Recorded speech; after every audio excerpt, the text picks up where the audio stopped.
Hello everyone, welcome to my YouTube channel. Thank you so much for your amazing response, awesome feedback and valuable comments. Today we are going to discuss about a revolutionary initiative that is AP's quantum program, Andhra Pradesh quantum program, which is all about building India's largest student powered quantum talent ecosystem. This is a program that promises to make quantum computing accessible, affordable, and a mainstream skill for every learner from beginners to advanced researchers. And to explore this vision, I will be asking some of the most important questions that students, parents, and educators across Andhra Pradesh and the whole world want to know about it. We have an eminent guest, young entrepreneur, who is none other than Vardan. Vardan is the solutions head. He is taking care of the Washington Institute for STEM, and he is a enterprise quantum transformation leader as well, building the global deep tech ecosystem. We are fortunate to have him to answer all these questions. So, not wasting your valuable time, I request you all to listen this initiative related details from beginning to ending because it is first of its kind of interview which we are going for this kind of information to all of you.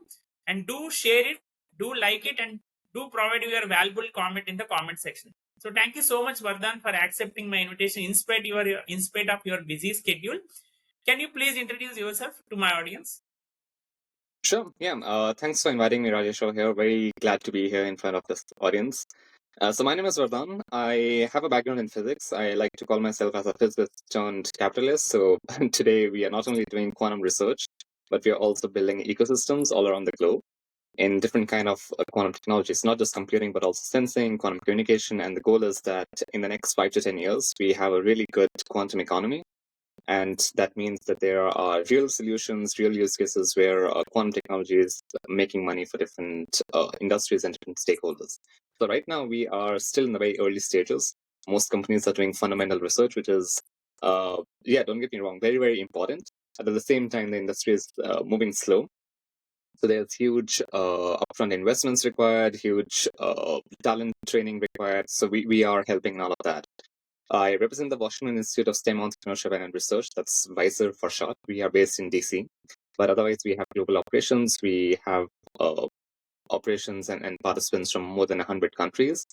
And recently, we started collaborating with the government of India and the government of Andhra Pradesh in particular to build the world's largest quantum skilling program. That's going to be live on December 8th. So really looking forward to that.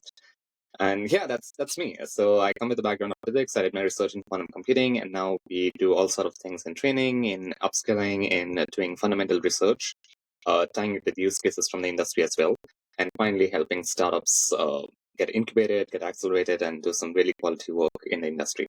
So yeah, that's me. Super, Vardhan. Even I am also excited for that program which is going to start in the month of December, and we are going to discuss about that only. Thank you for letting us know about that. So, how will this initiative make quantum computing more accessible and affordable for students across Andhra Pradesh and we can say entire world? Yeah, that's a good question. You see, quantum computing is still a very niche area. In fact, I remember when I started my journey 7 8 years back in India, we did not have any pure quantum courses, and that's rapidly changing today. We now have minors and different kind of degrees being launched in the country, which are focused now more specifically on quantum. That is great, right? But the progress has been slow. I would say that we aren't picking up quantum technology as fast as ideally we would have loved to. And the problem is exactly this, right? Quantum computing is still tied to some elite institutions or some really exclusive courses. There are some in India, but most of them are out there in the West, in US, in some in the Europe as well, some here and there in Asia as well. Australia, Singapore, they're also doing some really amazing work in quantum as well. Japan, Korea, and India is just following that entire step. The problem is exactly the number of institutions offering quality quantum courses are still very limited. And for mass training, this is still not the best way forward. We need to make sure that at least the fundamental quantum technology and the knowledge required for that is catered to the maximum number of people. We don't expect everyone to take up quantum technology and everyone to make a career out of that. That would have been like the ideal case scenario. But practically, we at least want everyone to be aware of it, right? For example, and this is a very, very good uh, analogy which someone from the government shared with me very recently was that India took this exact same approach many decades back when IT was just booming, right? They really understood that, yeah, computers and IT is the way forward. And instead of just waiting for everyone to adopt, they put a lot of efforts in training.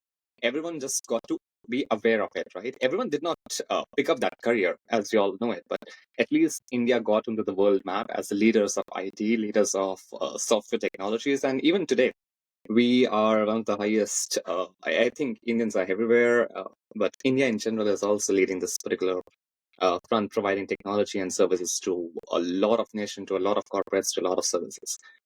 So with quantum, we are seeing a similar thing. The only difference is today we are not only focusing on software, we are also focusing on quantum hardware. And for that, the first step, the very first step is to just create awareness. And that is our goal over here. Over the next few months, we have a massive target to achieve to train 50,000 students. This hasn't been done anywhere in the world. And we are doing it for the first time with the world's largest quantum cohort, based right here in Andhra Pradesh, in AP, in India. And after training 50,000 students, our goal is that at least some portion of these students who take up this quantum curriculum seriously, they'll start to make a career out of it. And then we have advanced courses planned for them as well. So the first course is very fundamental, it's high level, it's just to create interest, it's just to create that hype. So students at least know what is happening in the world, right? And once you get a taste of it, then you want to start engaging in it more. So we have advanced courses planned as well.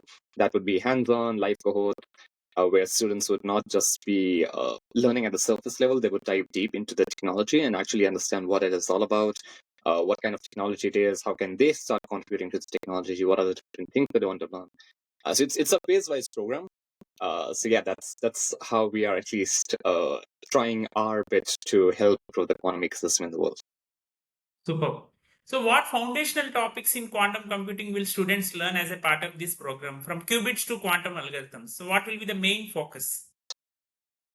Yeah, so currently the program is designed in a way that when you first step in, you do not need any kind of preliminary or prerequisite knowledge, right? Anyone and everyone can join this, whether you are just starting out as an undergrad, whether you are an industry expert, whether you have a master's or a PhD degree, anyone and everyone, right? And our thinking was exactly the same. There shouldn't be any barrier to access knowledge. That's the first step. Anyone can access this particular course. But once you get started on this particular course, the course has been very carefully designed by experts that you get to learn from some of the best experts in the world, the best of the best of the best. And these are researchers, very renowned teachers, lecturers from some of the best universities, tying up with the Washington Institute. And in terms of specifics that they would get out of this program, it would be very high level, right? So, for example, you hear about quantum computing. And the first image that, if you're at least searching on Google or somewhere, is that golden chandelier that brings up an image into your mind, right? Everyone is familiar with at least that image of that golden chandelier popping up as a quantum computer. Uh, Fair, right? But what is that golden chandelier all about? It's a dilation replicate. And what does that mean? How does it work? What is actually happening behind the scenes in these labs? So we have exclusive lab tours also planned for all of our participants, and these lab tours are I would say our distinction, our differentiating factor. No other course in the world has this kind of lab tour, so we'll be offering it for the first time on such large scale. As students would actually learn from these experts who are actually building these quantum computers, right? So they'll understand what these chandeliers are all about, what type of quantum computers, how do we build one, right? So if tomorrow there's a young entrepreneur sitting somewhere in their college thinking about that, yeah, they are going to be the ones building a quantum computer, they have a good enough starting point to at least start understanding what this technology is all about. What do they need to learn? What are the different components required to it? So that was on the hardware part, right? And similarly, now we tie it back to the software side. Once they understand what a quantum computer is, the second step is how do we use this quantum computer? So there are different kind of quantum algorithms, quantum software packages, different libraries and tools that are required to build certain softwares, certain use cases. So we have a proper track for that as well. So initially, they'll just get a flavor of what's happening, how different kind of solutions are prepared. We'll call in some of the best industries over there as well, and they'll talk about how they have been implementing quantum in their use cases. So we don't expect everyone to learn and start running an algorithm right away, but at least they will see that what is happening in the real world, and right, they'll start cracking their brains and hopefully come back to us for the second phase of this program, which would be free of cost for everyone who's getting enrolled into the second phase. And that second phase would be very hands-on. So first phase, high level, everyone just gets a flavor of what quantum computing is. And second phase, people who are actually interested, who have put in the effort, the top students out of this entire 50,000 bunch, they get to work with us. They get to work on a hands-on program as phase two. And over there, we'll actually tell them that, okay, this was the algorithm that was used behind this use case. And here's how you can also build this particular algorithm. These are the steps, these are the hardware, these are the software skills that you need.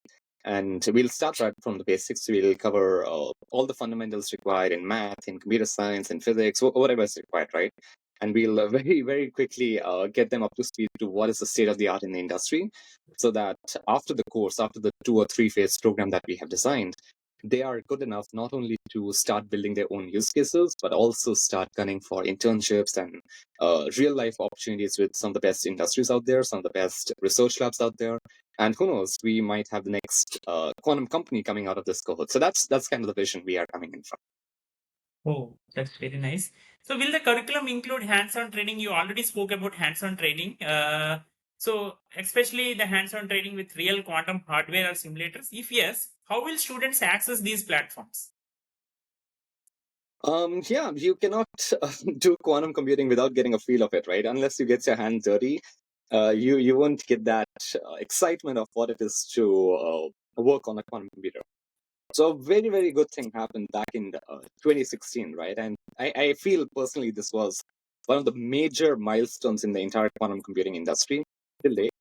And the good thing that happened in 2016 or sometime around that mark was that IBM put the entire quantum computer systems onto the cloud and provided everyone access to it free of cost with certain paid tiers called as Qiskit.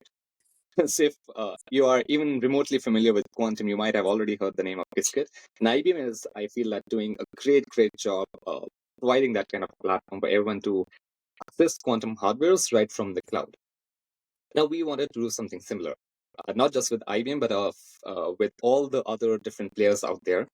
And we have, over the past 5 years, built that kind of relationships with partnerships with some of the best industries out there. So today, Touchwood, we work with more than 85 organizations. This is the largest partnership cohort in quantum computing. We work with the who's who and the best of the best in the quantum computing domain. So that's kind of the value that we want the students to get access to. Right. So in the second phase of the program, once they have gone through the initial training and once they are at least familiar with what quantum computing is all about, the second phase is very hands-on.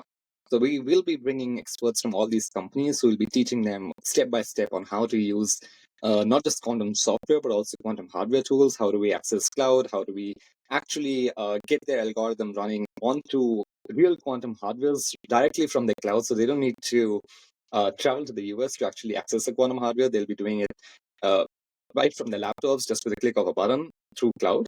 So we will be making all that happen. The only thing that is important to understand over there is that this is not an easy process. This is, mind you, some of the top researchers in the world, some of the best brains in the world are all focusing on this exact problem right now. So it would be a tough journey. I shouldn't say tough, it should be a hard-working journey.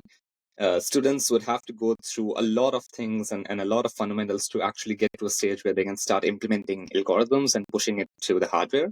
But at least from our side as an institute and in collaboration with the government folks here in India as well, we will at least make sure that any kind of access that the students want, it's there for them.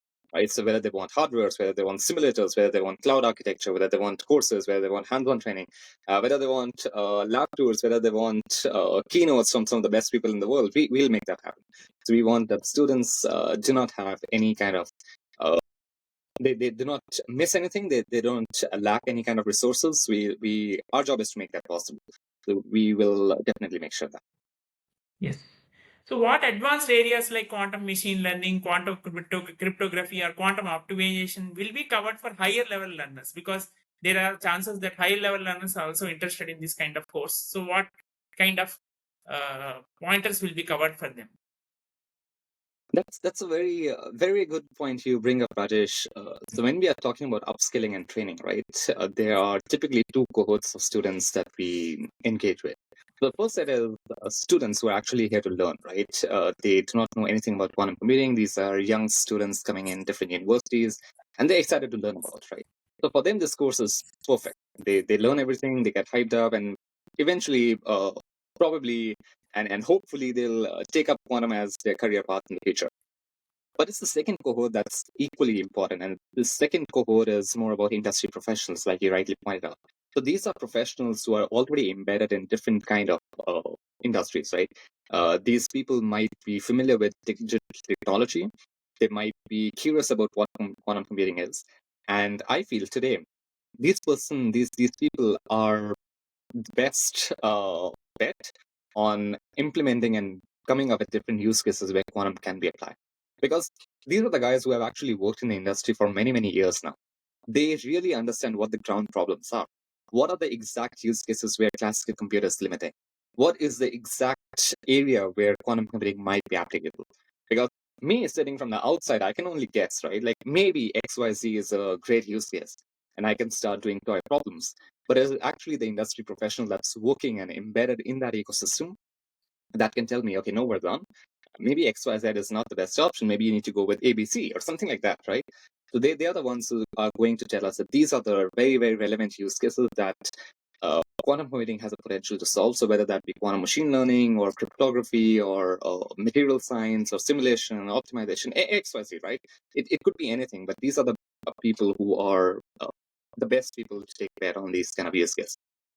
So to help them out, or at least to give them a good direction, we would be inviting industry professionals who have actually built these kind of solutions over the past many years into our program. So you'll get to hear from not only these researchers, but also CTOs and CEOs of some of the best companies. Founders will be sharing their entrepreneurship journey as well. So this is a really amazing cohort, and all the students will get a chance to be a part of it.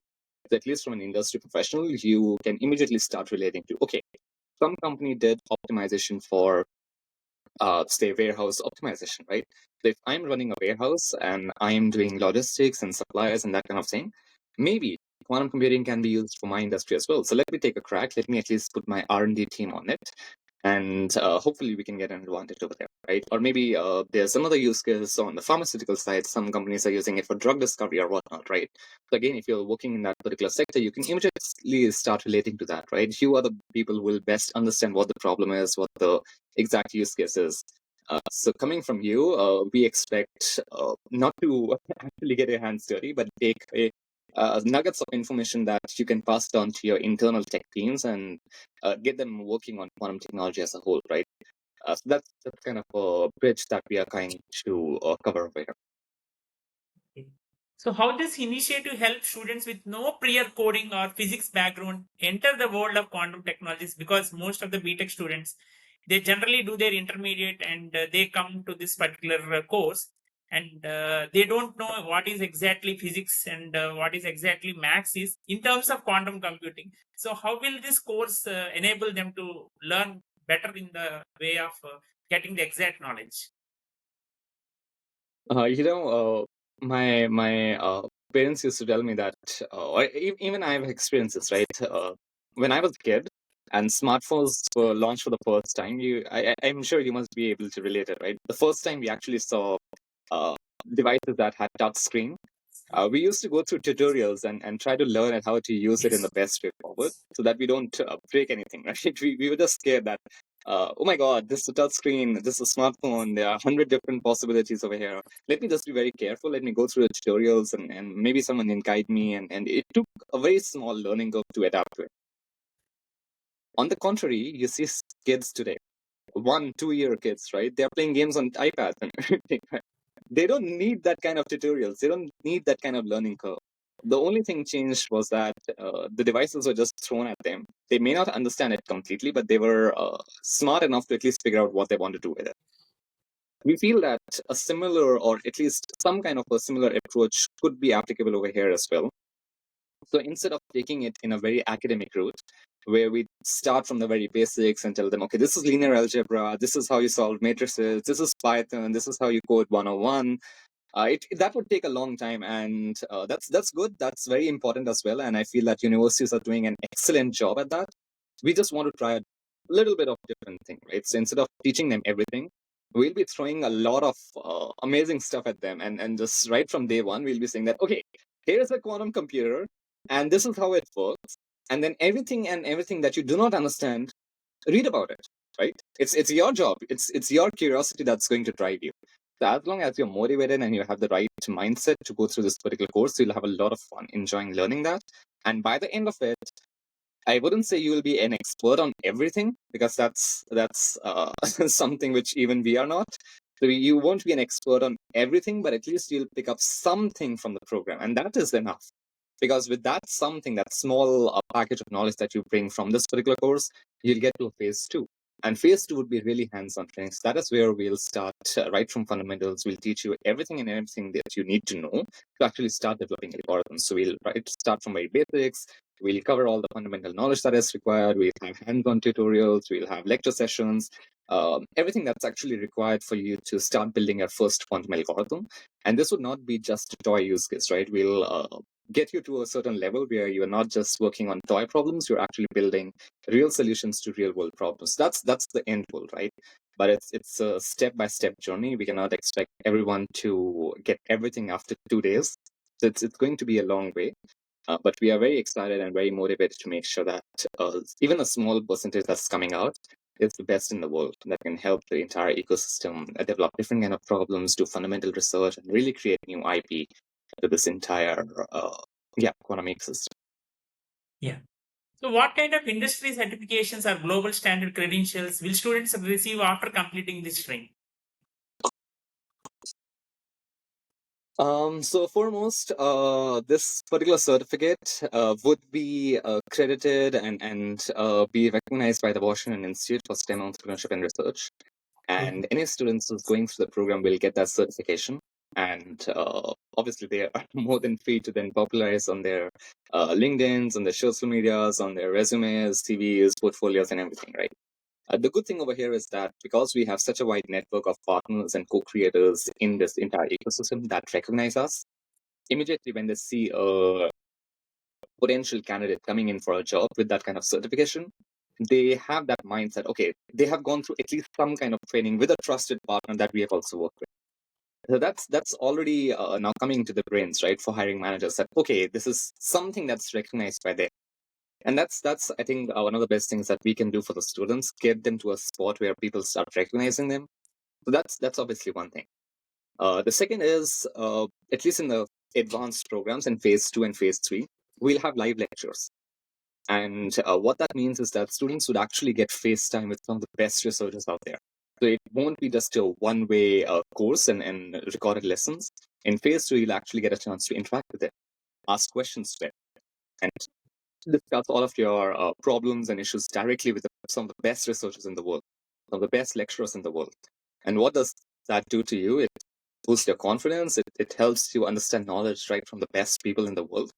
But at the same time, it also grows your network, which is a very underappreciated skill in the industry today. But just being in that cohort, networking with fellow students coming in from some of the top universities in the world, and getting a chance to learn from some of the best people in the world, you are already a part of that exclusive cohort that people will recognize and build friendships and build some amazing projects leading from there.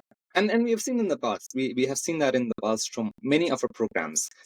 We do not promise that everyone would be getting hired. That would be a false claim, and we don't want to do that. We are not promising that we will create 50,000 jobs and everyone coming out of this particular program will get a job. That's bogus. So we are not claiming that. But we are saying that at least the top students who are dedicated, motivated, and actually go through the program will get to a stage where people will start recognizing them.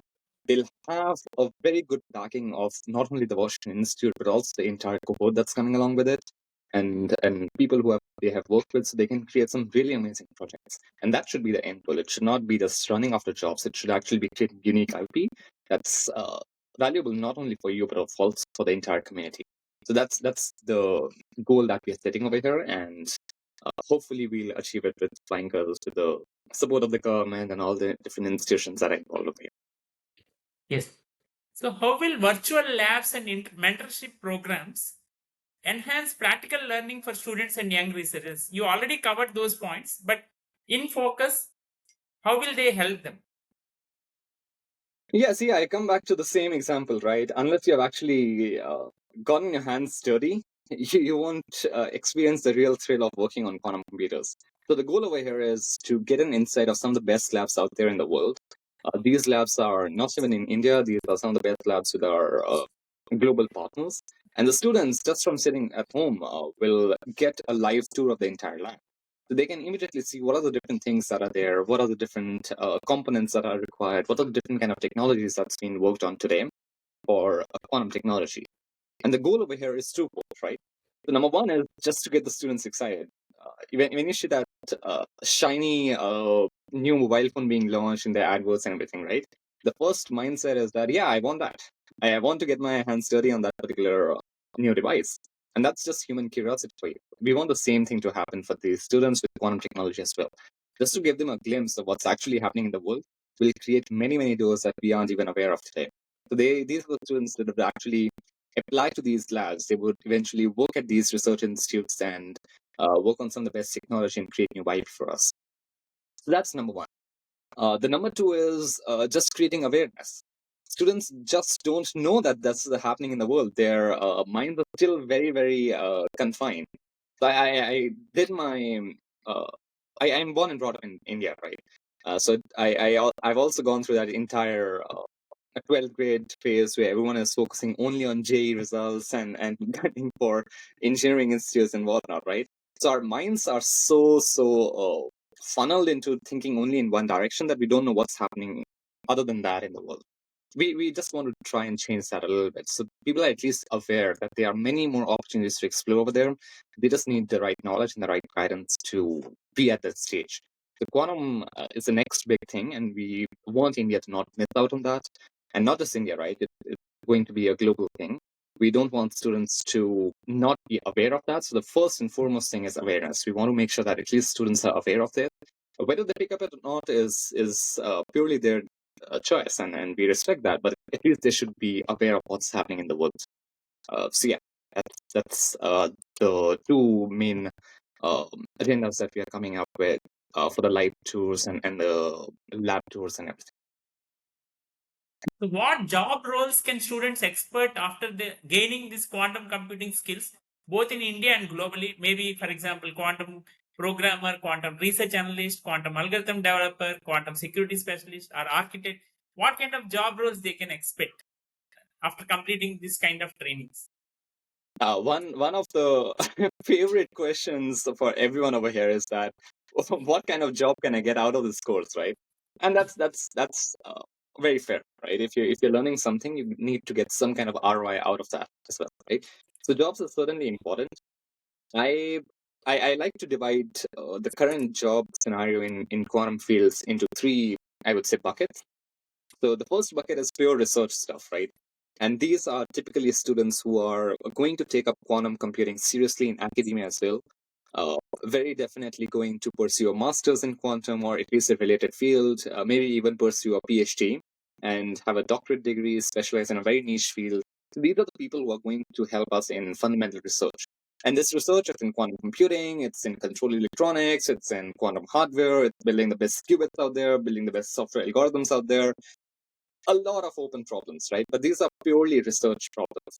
And to solve them, we need researchers. So this is a very, very traditional track, right? You do undergrad, you do your master's, you do a PhD, probably a postdoc as well, and then get right embedded into a research ecosystem that's going to be very valuable for you.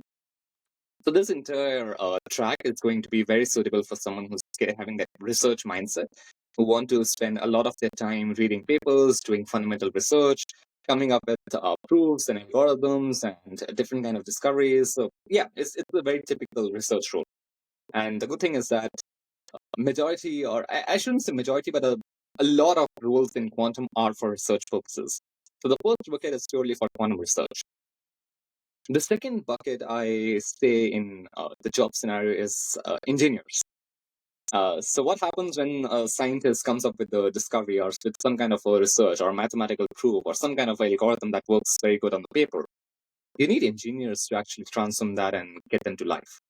And that is, again, a huge problem, or at least an open problem today. So we need a lot of engineers equally responsible and dedicated towards quantum technologies that can actually take all the research that our scientists are doing and play around, get their hands dirty, and get them to real life, to practical implementations. So we need a significant number of engineers working on as well. And the areas would be the same, right? We need engineers in all sorts of domains on quantum software, on quantum hardwares, to actually start working on applications, on bringing all the research, the fundamental research that's happening to real life and get them to use cases and industry applications. So that is the second bucket. And for the second bucket, you typically don't need any legacy credentials. You need not have a PhD. You can still make your way if you are good enough, if you have the right skill sets, because engineers, they can do amazing stuff even without having that traditional degree, right? You just need the right mindset and right skills to work your way through. The third bucket I see in the job market is non-technical, non-quantum roles. And the best thing about the quantum ecosystem today is that there are many, many new companies coming up because there's a need for that. There are many, many new startups coming up. Why? Because there's a huge demand for these kind of startups to solve unique problems that no one else is figuring out. So when new companies come up, when new startups come up, we need an equal number or an equal proportion of people working on non-technical roles that are completely non-quantum related. So management, accountancy, just running a company for God's sake, right? So all these things that are actually required to run a company to make a quantum startup successful, these are non-quantum roles, right? So if you're interested in quantum, you're curious enough about quantum, but not particularly a technical person, again, there are plenty of roles for you to explore over here as well. The only thing is that you need to figure out where you fit in and how you can best help the ecosystem today. So there are, again, a lot of roles in the third bucket as well, which is non-technical, non-quantum roles only there for supporting the entire ecosystem. So we definitely need those kind of roles as well. Yeah. So, how will this initiative help students align themselves with deep tech sectors beyond quantum? For example, AI, cybersecurity, material science, high performance computing. That's an interesting question. I did not think of this before, but yeah, thanks for asking that, Rajesh. The thing is that this course is going to be specific for quantum, right? It's going to be an overview and a high level knowledge of quantum, get them the right awareness and everything. But now that I think of it, many of the knowledge that we would be sharing would be transferable, right? And it's up to the students how they pick up this knowledge and maybe apply it somewhere else. That's totally cool as well, right? We do not expect everyone to pick up quantum. It would be nice that some portion of the students do pick up quantum as a career paths. But even if they're not doing that and they're applying the knowledge that we impart to some other skill sets, that's equally important too. That's valuable to the entire ecosystem, to community. That's a good. At least I am not 100% sure of what these kind of, or maybe what kind of doors this would open. But there are plenty of opportunities to explore. For example, you learn about material science over here. You go back home and then you realize that, okay, maybe this problem can be better solved using AI. Who knows, right?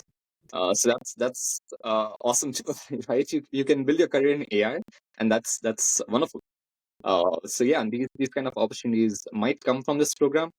It all depends on what kind of directions the student is already thinking in, what kind of interest they have, and what kind of career paths they are thinking for themselves.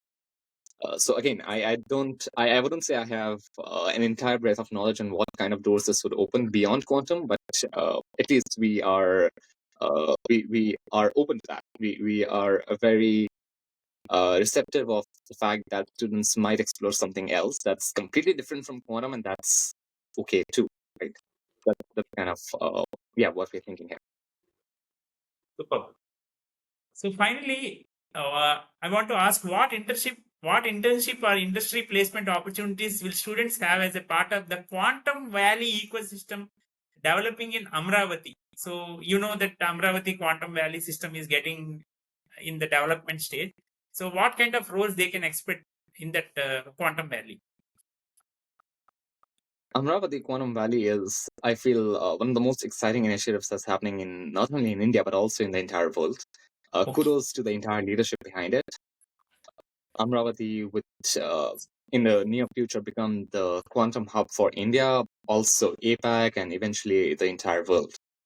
But to do that, we need to create opportunities not only for students but also industry professionals who are coming out of this entire ecosystem.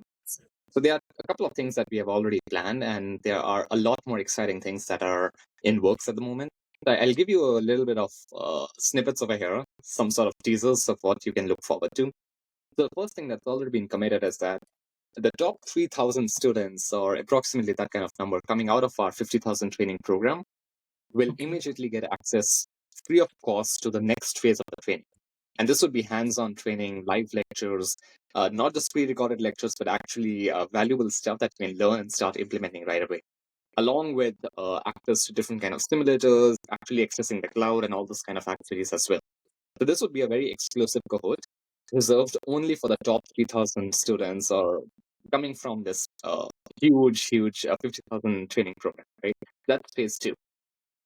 The second deliverable we have over here is also to provide exclusive young researcher scholarships. And these scholarships will be provided to the top 100 students coming out of the phase two. So it's kind of a filtering mechanism if you start seeing it that way, right? So the top 100 from phase two will get uh, another scholarship to attend our summer school. So we have a flagship summer school hosted by Wiser every year. And this summer school invites the best students from all of the top universities to participate and learn together. Again, there would be hands-on exercises, there would be real lectures, lab tours, and everything that goes along with it. Along with that, there would also be internship projects over there, right? The students will actually get an option to work on something, build something real under the guidance and mentorship of our entire research team. And the top 100 students coming from the Amravati Quantum Education Program would get access to that. They would receive scholarships within that particular program. And I feel today this is one of the best opportunities out there, not only to upskill themselves, but also be in that cohort where you're sharing space, where you're interacting with some of the brightest minds, not only from India, but also across the pond in the US, the Europe, right? So you'll interact with some of the best students who are in a similar journey, just from a different mindset. So you'll get to learn a lot. You need to get a lot more ideas on what kind of solutions are possible. And we want to encourage that a lot. So yeah, that would be the third opportunity over here. The fourth one is it's still in the works, but we are planning something really, really huge with the government of Andhra Pradesh of actually setting up an entire talent hub and ecosystem in Amravati. That's still something we are all working towards. But in the near future, we'll make that happen, and that would create a lot more opportunities for students to build some exciting stuff in India, for the world. So that's another thing that's in play. Apart from that, we are always open to ideas and new things. If you are watching this particular video from Rajesh and our interview today, and if you feel that there are more things that we as an organization need to be doing towards the quantum ecosystem, do shoot me a message, right? I'm always active on LinkedIn or email or anywhere else you can find me. Do shoot me a message. We'd love to hear from you from an end user perspective. What kind of opportunities would you feel are best to support you in this journey? And if there's anything that is even remotely in our area of expertise, we will make that happen.